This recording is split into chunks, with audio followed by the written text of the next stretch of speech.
What's going on, guys? It's your boy Phoenix here, back with a brand new Marvel Spider-Man 2 video. And today I want to talk about how Venom was used in Marvel Spider-Man 2. So if you guys haven't already, make sure to go ahead and hit that like button down below. And without a doubt, let's go ahead and jump right into the video. Now let's start off with the first thing, which was I feel like the hate for Peter and Miles wasn't used fully because we don't get a chance to see enough of it. But it was a pretty decent build up because Peter said that him and Harry need to destroy the symbiote, which set everything off.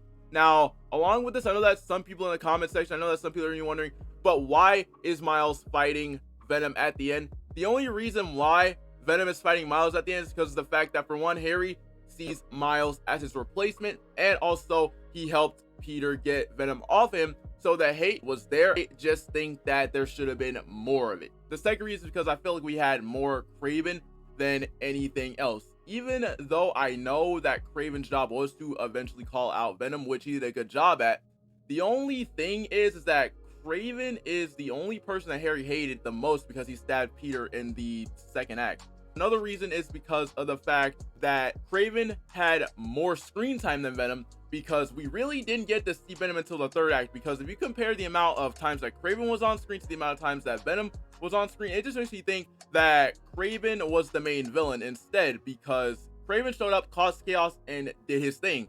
Basically, Kraven just pretty much just proved that we really didn't need Venom in the game. Like, I felt like he was the main villain in general. Now, this next one is, it felt like Harry was being taken on a joyride, because while he was fighting Kraven, he was in control. But then in the third act, which, as you guys know, that's literally the only problem I have issues with, is for the fact that once we got to the third act, Harry just gives up and they weren't in sync anymore, which is a little bit off-putting, but it's also very interesting to see how they took it. Now, this next one is him wanting to heal the world, which came from Harry, since he was on Harry before Peter got it. So he already knew what he wanted to do, and he just latched on to that. He just latched on to Harry for that reason and manipulated Harry into getting Peter to help him, because that's what Harry would have wanted, was for Peter to help him in the first place, because that was his dream. But for him to do that, he needs the symbiote.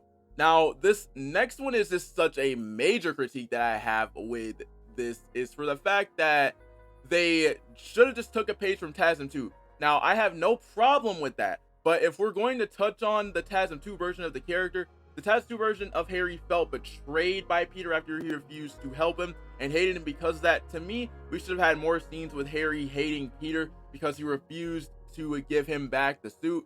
Now, this next one is just such a major critique that I have with this, is for the fact that they should have just took a page from TASM 2. Now, I have no problem with that, but if we're going to touch on the TASM 2 version of the character, the TASM 2 version of Harry felt betrayed by Peter after he refused to help him and hated him because of that. To me, we should have had more scenes with Harry hating Peter because he refused to give him back the suit.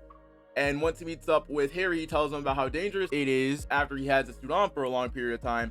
But Harry refused to listen. Knowing Harry, he needs to heal himself. Boom, that's how we get Venom.